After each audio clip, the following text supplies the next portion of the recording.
अहम तरीन मौजू है वो है कि कल के जुडिशल कमीशन का इजलास, जिसके अंदर मौजूदा चीफ जस्टिस काजी फाइसा साहब की रिकमेंडेशंस के 4 मुअज़्ज़ज़ जज साहिबान को, रिटायर्ड जज साहिबान को सुप्रीम कोर्ट में जज मुकर्रर किया जाए।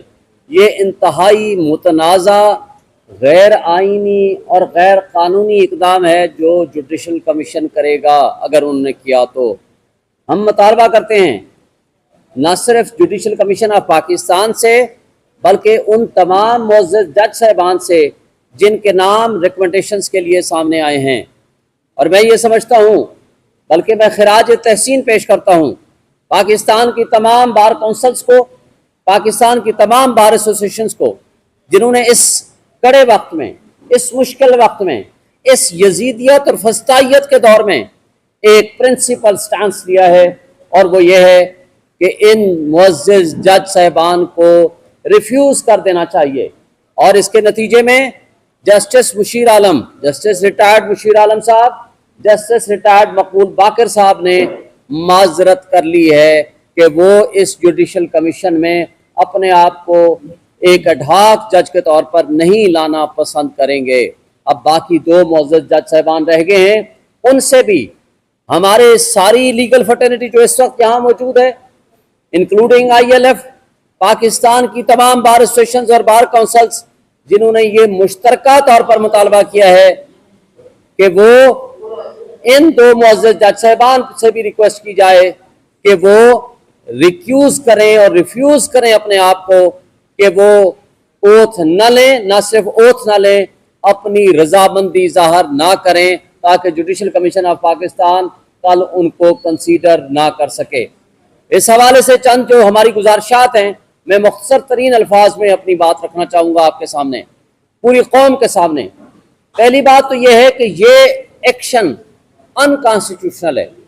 जब मैं कहता हूँ ये गैर आइनी इक़दाम है, तो उसके पीछे क्या विज़डम है? वो आइन की आर्टिकल वो 182 है, जो ये कहता है कि जब सुप्रीम कोर्ट में वांट ऑफ कोरम हो, यानी कोरम की तकमील होना मकसद हो। यहाँ तो 17 जजेस हैं अकॉर्डिंग टू द एक्ट। 17 जजेस के 17 जजेस इस वक्त काम कर रहे हैं, और उनकी रिसेंट अपॉइंटमेंट हुई है कि 2 हफ्ते पहले 3 मुअज़्ज़ज़ जज साहिबान की, 2 लाहौर हाई कोर्ट से और 1 chief justice Sindh high court के, वो यहाँ ओथ ले चुके हैं, उन्होंने अपने फंक्शनिंग शुरू कर दी है। तो लिहाजा ये मूव इस वक्त गैर आइनी भी है और गैर कानूनी भी है। इसके ऊपर दूसरा मेरा नुक्ता जो एतराज है वो ये है कि इस वक्त रिसेंट जजमेंट आई है, आपको पता है, और उस जजमेंट के ऊपर जो रिजर्व सीट्स के मुताल्लिक है PTI के हक में, अब मुक़्तदरा ने, उनके मनपसंद सहाफ़ियों ने या उन अशखास ने जो एस्टैब्लिशमेंट के करीबी तरीन तस्वर किए जाते हैं, उन्होंने शोशा छोड़ना शुरू कर दिया है कि यह जजमेंट इंप्लीमेंट नहीं होगी। क्या पाकिस्तान में आईन नाम की कोई चीज़ है? क्या कानून नाम की कोई चीज़ है? क्या इंसाफ के जो पिलर्स हैं, जो पिलर्स ऑफ द स्टेट हैं, जो सुप्रीम कोर्ट ऑफ पाकिस्तान है, क्या उसके फैसले की इस तरह धज्जियां उड़ाना, उनकी तज़हीक करना या मजाक उड़ाना, या ये सामने सब पब्लिकली ये कहना कि हम इसको जजमेंट को इम्प्लीमेंट नहीं करेंगे या जजमेंट को इम्प्लीमेंट नहीं किया जाएगा, तो क्या ये तौहीन अदालत नहीं है? क्या ये जंगल का कानून है?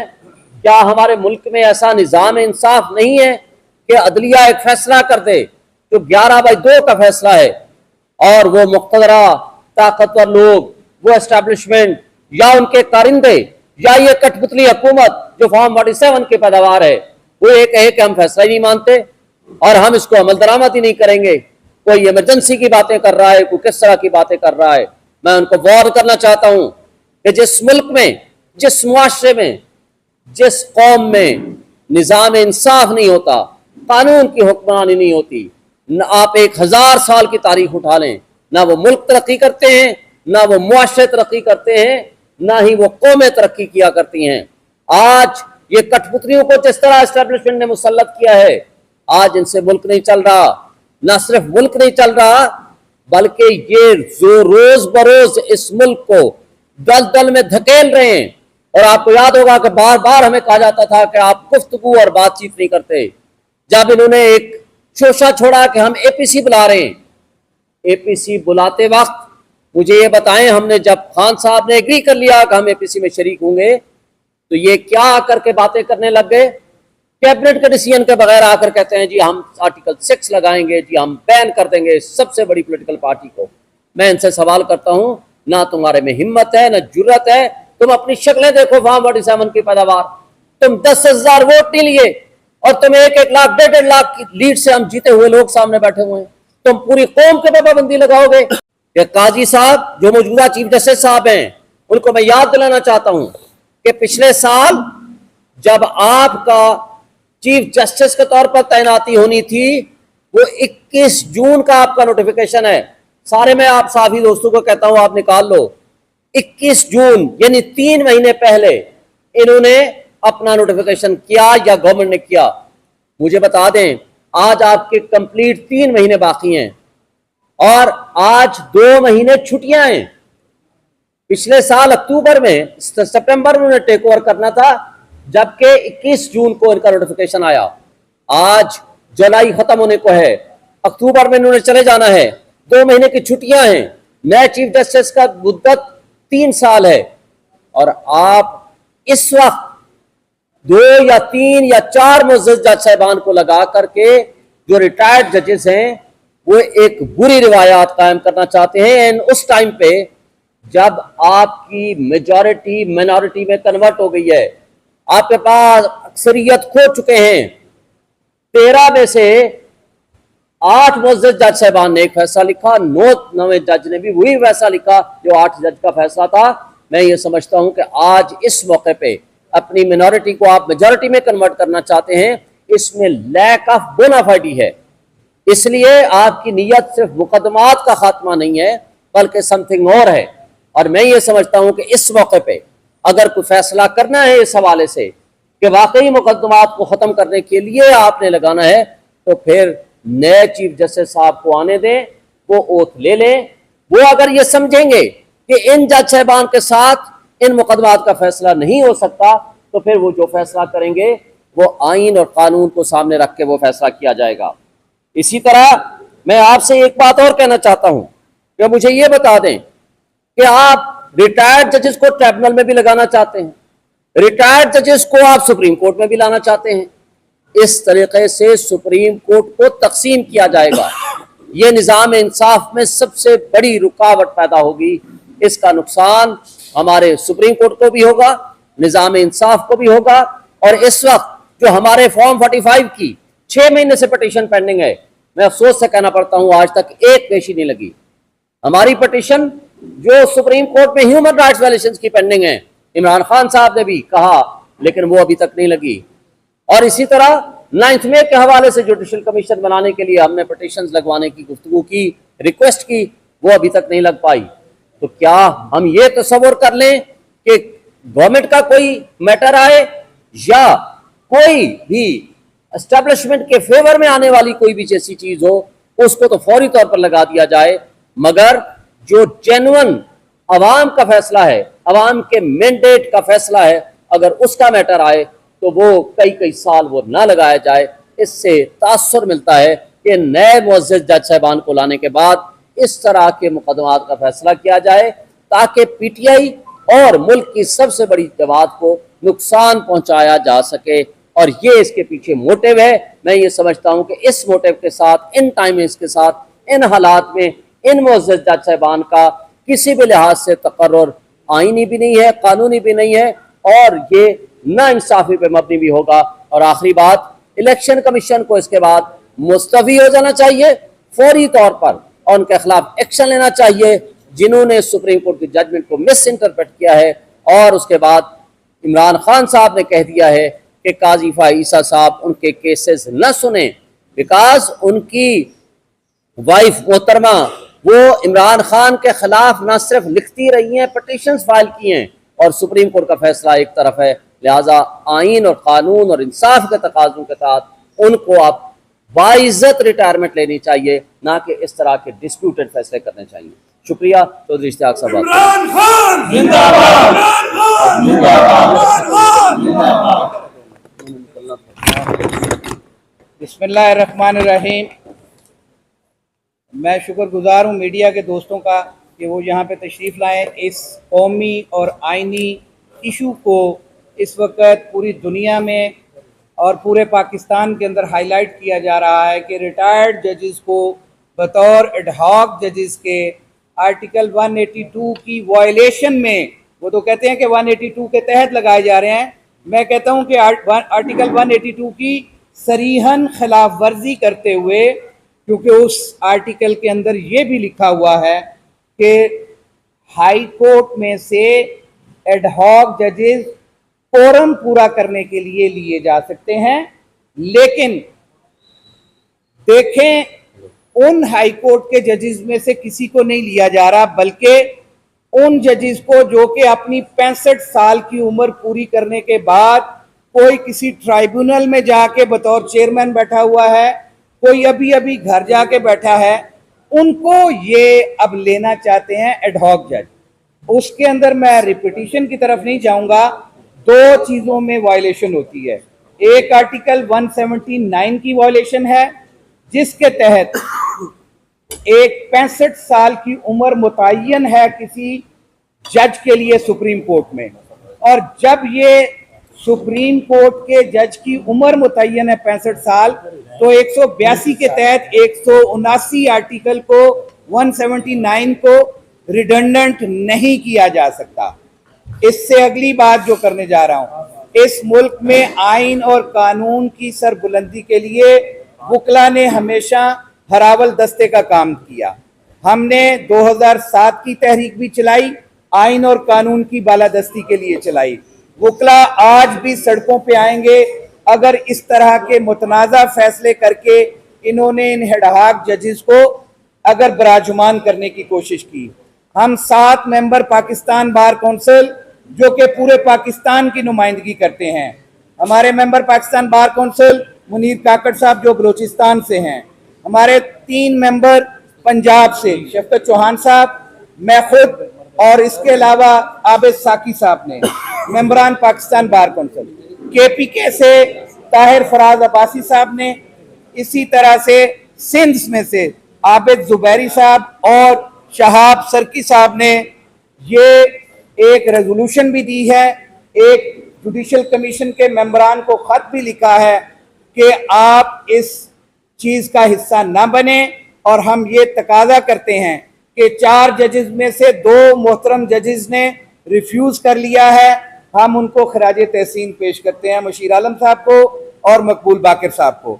अब हम तवक्को रखते हैं इस हाई कोर्ट से, जो लाहौर हाई कोर्ट से हमारे जज आए थे सरदार तारिक मसूद साहब, वो भी जो सुप्रीम कोर्ट के जज के तौर पे रिटायर हो चुके हैं, और मंदो खेल साहब, मियां खेल साहब जो कि KPK से आए थे, उनसे हमारी तवक्को है पूरी लीगल फिटर्निटी की। आज हमारे पीछे ये देखें, वकला सारे इकट्ठे हुए हैं और इनका एक ही तकाजा है कि हम हर उस अमल को ना तस्लीम नहीं करते, बल्कि हम उसके खिलाफ एजिटेशन भी करेंगे, हम उसको चैलेंज भी करेंगे।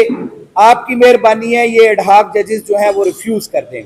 और दूसरा, काजी फायद ईसा साहब से पहले भी मैंने मुतालबा किया था आपके सुप्रीम कोर्ट के बाहर भी कि आप इमरान खान साहब के तमाम केसेस में से अपने आप को रिफ्यूज करें, क्योंकि आपकी बीवी और आपके आर्टिकल्स जो हैं, और जिस तरह से 13 जजेस के हेयरिंग के दौरान आपने उन जजेस के साथ रवैया रखा, हम समझते हैं ये नामुनासिब है कि आप पर्सनल वेंडेटा के तहत उनके केसेस सुने। और गुलजार साहब की चीफ जस्टिस उस वक्त जो थे, उनकी जजमेंट में भी ये लिखा है कि काजी साहब इमरान खान साहब के केसेस से अलग हो जाएं। आज एडहॉक जजेस भर्ती करके अपनी नंबर गेम पूरी करना चाहते हैं। ये मुकद्दस इदारा इस अवाम को इंसाफ फराहम करने के लिए है, ना कि आपकी जाती पसंद और नापसंद की तकमील के लिए है। लिहाजा हम जुडिशल कमीशन से मुतालबा करते हैं कि या तो कल का इजलास मनसूख कर दिया जाए या इन जजेस की अपॉइंटमेंट को मौखर कर दिया जाए, जब तक नए चीफ जस्टिस साहब जो हैं वो ओथ नहीं ले लेते, क्योंकि ये उनका प्रेरोगेटिव है। और अगर इन्हें ये ख्याल होता तो लाहौर हाई कोर्ट में 24 असामियां खाली हैं इस वक्त। लाहौर हाई कोर्ट में इंसाफ नहीं दिया जाना, वहां पेंडेंसी खत्म हो गई है। क्या सिंध हाई कोर्ट में पेंडेंसी खत्म हो गई है? पेशावर हाई कोर्ट में, बलोचिस्तान हाई कोर्ट में पेंडेंसी खत्म होगी। वहां असामियां खाली होने के बावजूद जुडिशल कमीशन का इजलास नहीं बुलाया जा रहा, बल्कि जब ये सीनियर प्यूनी जज थे तो ये चीफ जस्टिस साहब को खत लिखते थे कि जी जेसी का इजलास बुलाएं ताकि जजेस की अपॉइंटमेंट हो सके। उस वक्त लिखे गए खत आज ये भूल चुके हैं। आज ये शायद ये फॉर्म 47 की हुकूमत की मंशा पूरी करने के लिए वो शायद आज ये एडहॉक जजेस की अपॉइंटमेंट कर रहे हैं। और वेरी अनफॉर्चुनेट है, हम पूरे पाकिस्तान के वकला, पाकिस्तान की तमाम वकला तंजीमें, वो बार एसोसिएशन हूँ, बार काउंसिल्स हूँ, वो सारी की सारी इसका बाइकआउट करती हैं, इसकी मजम्मत करती हैं। बात मुकम्मल हो बातें हो जाएंगी।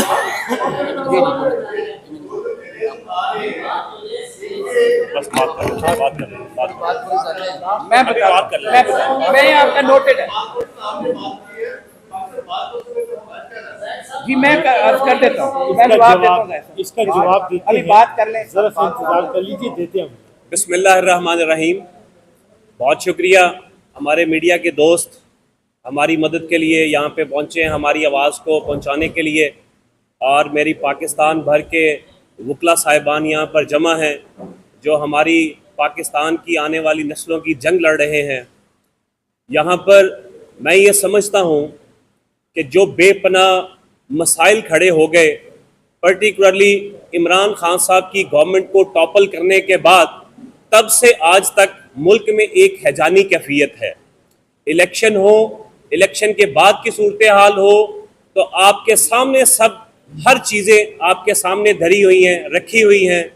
मैं ये समझता हूँ कि इलेक्शन सुप्रीम कोर्ट को उन मसाइल की तरफ देखना चाहिए कि जिनका अंबार लगा हुआ है।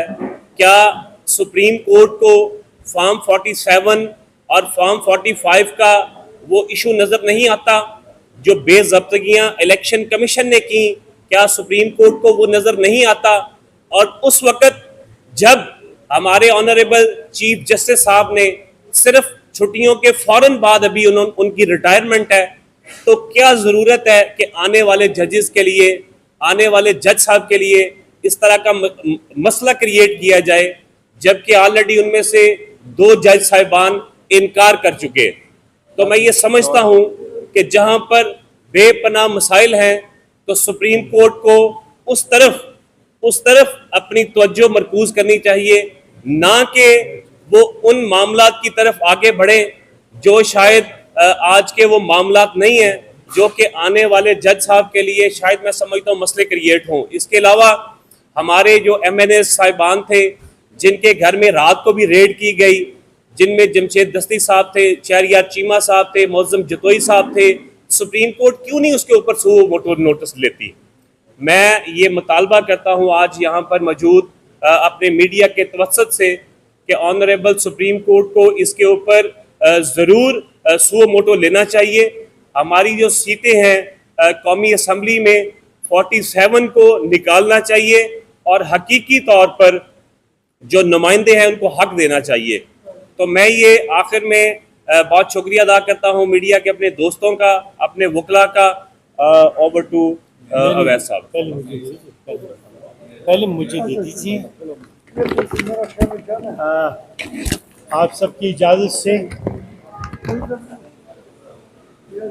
मैं आपसे ILF पाकिस्तान के सेक्रेटरी जनरल की हैसियत से मुखातिब हूँ। आपकी इजाज़त से हम पे और आप पे भी एक जिम्मेदारी इस वक्त है। We have to defend the Constitution, we have to defend the democracy, and we have to stand for social justice।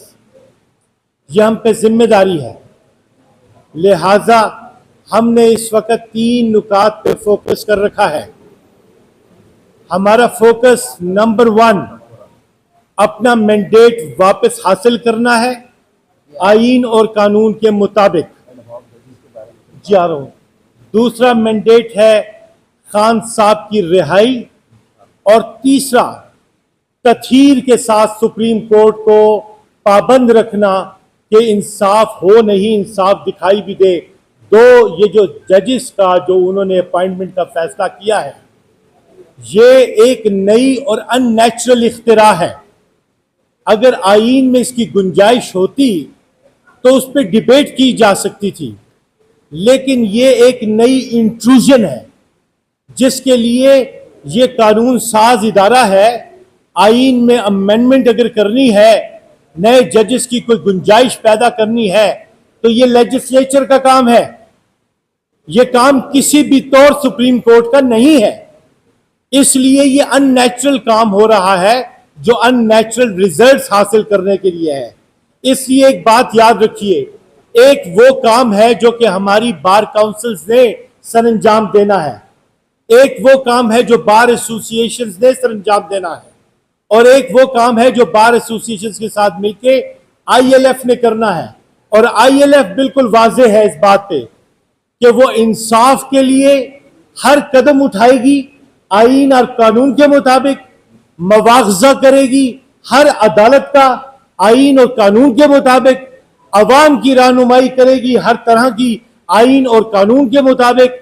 और हम ये समझते हैं कि इस वक्त आईन और कानून की हिफाजत करना एक बहुत बड़ा चैलेंज बन गया है, इसलिए कि ये जो हुकूमत हम पे मुसल्लत है और ये जो लॉ फेयर इन्होंने मुसल्लत कर रखा है, वॉर फेयर होता है ना, ये जो इन्होंने वो कहते हैं मैदान जंग, ये जो लॉ फेयर इन्होंने हम पे मुसल्लत कर रखा है, हम इसकी काउंटर स्ट्रैटेजी को भी जानते हैं, हम इसका मुकाबला भी कर रहे हैं ग्रेस के साथ और बिल्कुल वाज़ेह अंदाज में लॉ के मुताबिक। सो हम ये फैसला नहीं मानते। अगर कल इन्होंने होश के नाखुन ना लिए ऐसी अपॉइंटमेंट कर दी तो हम उसे काबिल मुआवजा करेंगे हर सतह पे। आपका बहुत शुक्रिया।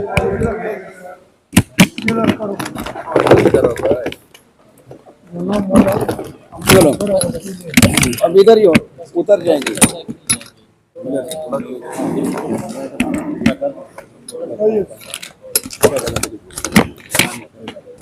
आपने बोलना पहले? अच्छा ठीक है, बोलेंगे। हाँ आ जा, इधर आ जा। बिस्मिल्लाहिर्रहमानिर्रहीम। देखिए, मैं एक बहुत अहम बात जो है आज की जो गुफ्तगू हुई है और जो प्रेस कॉन्फ्रेंस है वो कन्वर्ज किया हुआ है सिर्फ एक बेसिक पॉइंट के ऊपर, और उसी को मैं लेके आगे चलना चाहता हूँ। और वो ये है कि काजी फायद ईसा साहब जो चीफ जस्टिस सुप्रीम कोर्ट हैं, उन्होंने ओथ लिया हुआ है और ओथ के कंटेंट्स हैं कि I will preserve, protect and defend the constitution of Pakistan. Pakistan के आइन को ना वो प्रिजर्व कर सकते हैं, ना प्रोटेक्ट कर सकते हैं, ना डिफेंड कर सकते हैं by defying article 182 of the constitution. उसकी वायलेशन में जो एक्ट करेंगे इसका मतलब है कि अपने ओथ की भी पासदारी नहीं कर रहे हैं। और दूसरी बात ये कि फंडामेंटल राइट्स की ग्रॉस वायलेशन हो रही है इस वक्त इंतहा हद तक। पूरे पाकिस्तान में जिस तरह से रवा रखा जा रहा है और जो एक स्टेप मदरली सलूक किया जा रहा है और उसमें इनकी आंखें बंद रहना, और फिर अगेन मैं कहूँगा कि फंडामेंटल राइट्स की वायलेशन में अगर ये पाकिस्तान के आइन को प्रिजर्व और प्रोटेक्ट एंड डिफेंड नहीं कर सकते तो फिर ये आइन की सीरियस वायलेशन है, और ये violation is not expected from a person like chief justice of Pakistan.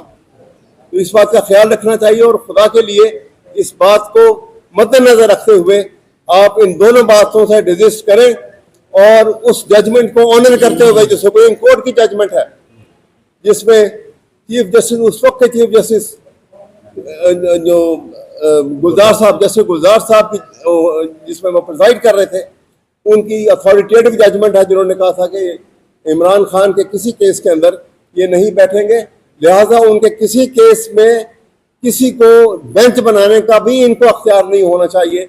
और उस सूरत में ये सब कुछ जो किया जा रहा है ये उसकी वायलेशन है, फंडामेंटल राइट्स की वायलेशन में, और आर्टिकल 182 के वायलेशन के अंदर ये अपने ओथ को वॉयलेट कर रहे हैं जो नामुनासिब है और डिजिस्ट करें इससे। Thank you. बिस्मिल्लाहिर्रहमानिर्रहीम। देखिए, हम लोग, हमारे साथ तमाम वकला और मीडिया सामने मौजूद है। हम वो लोग हैं जो आइन की बालादस्ती और कानून की हुक्मरानी पे यकीन रखते हैं। चीफ जस्टिस साहब, आपने जब से मनसब संभाला, आप ना इमरान खान से लड़ रहे हैं, आप एक पूरी उस पार्टी से लड़ रहे हैं जो फेडरेशन की अलामत है, जिसने चारों सूबों में उसकी नुमाइंदगी है, गिलगित बल्तिस्तान, कश्मीर में उसकी नुमाइंदगी है, ओवरसीज पाकिस्तान में उसकी नुमाइंदगी, उस पार्टी से आप लड़ रहे हैं। सबसे पहला काम आपने किया, जो आपका एक्ट था एज ए चीफ जस्टिस, आपने उस पार्टी से संबल का निशान ले लिया जो पार्टी मकबूल तरीन पार्टी थी इस पूरे पाकिस्तान की। उसके बाद रिजर्व सीट का फैसला है, आपके सामने है कि रिजर्व सीट में 11 जजेज ने यह कह दिया है कि पाकिस्तान तहरीक इंसाफ एक पॉलिटिकल पार्टी है। आज अता तारड़ बैठ के ये प्रेस कॉन्फ्रेंस करता है कि पॉलिटिकल पार्टी पे बैन लगाने जा रहे हैं। देखें, ये शर्म की बात है। आज जिस तरीके से एक और जो हमारे सामने मसला आया है कि आप नए जजेस, एडहॉक जजेस अपॉइंट करने जा रहे हैं। एडहॉक जजेस अपॉइंट करने के लिए मेरे तमाम दोस्तों ने बताया 182 आर्टिकल बिल्कुल क्लियर है। आपके पास 17 जज सुप्रीम कोर्ट में मौजूद थे और उनकी मौजूदगी के बाद आप ये जजेस ले रहे हैं। वहां लफ्ज लिखा हुआ है वांट ऑफ कोरम। अगर आपके पास 12 या 13 जज सुप्रीम कोर्ट के होते तो तब कोई ऐसा मसला सीरियस होता तो आप एडहॉक जज कर सकते थे।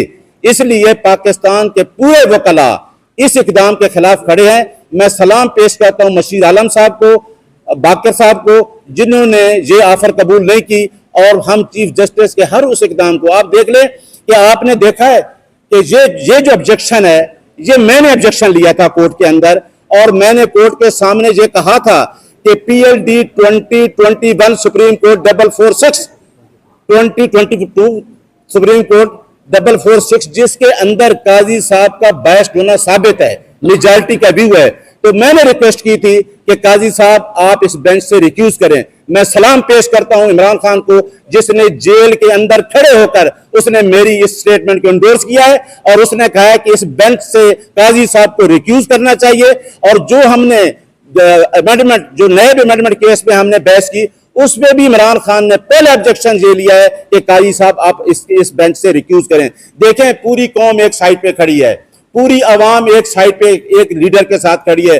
आप उस पार्टी को इस तरीके से कार्नर करना चाहते हैं, और जो आज जो इक़दाम करना, जो कल जुडिशियल कमीशन की मीटिंग हो रही है, उसके खिलाफ हम बिल्कुल खड़े हैं। जिस तरह इश्तियाक साहब ने कहा, पाकिस्तान के तमाम वकला, आज तमाम बार कौंसल, तमाम हमारी लीडरशिप वकला की इस गैर आईनी इक़दाम के खिलाफ खड़ी होगी, क्योंकि आपके पास फुल कोर्ट मौजूद है।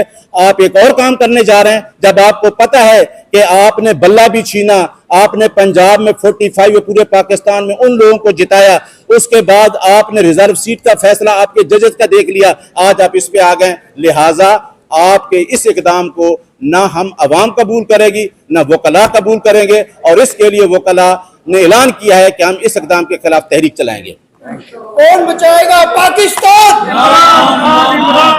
कौन बचाएगा पाकिस्तान? तेरा जिगरी मेरा जिगरी।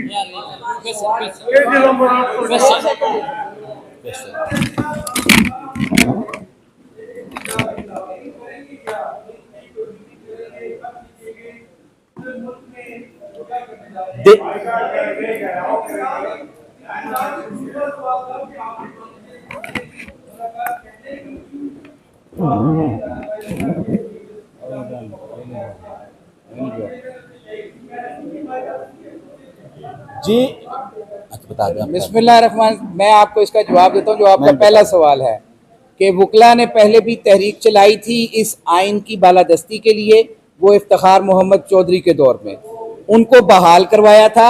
उसके लिए हमें सड़कों पे आना पड़ा, हम सड़कों पे आए, हमें शहादतें देनी पड़ी, हमने शहादतें दी, हमने पेट्रोल बम सहे आज भी, और फिर उसको चैलेंज भी किया सुप्रीम कोर्ट के सामने। आज भी हमारे सामने दोनों ऑप्शंस मौजूद हैं। हम इसको सड़कों पे भी लेके आएंगे, हम इसको अदालत में भी चैलेंज करेंगे अगर इस तरह की कोई तकर्री हुई तो।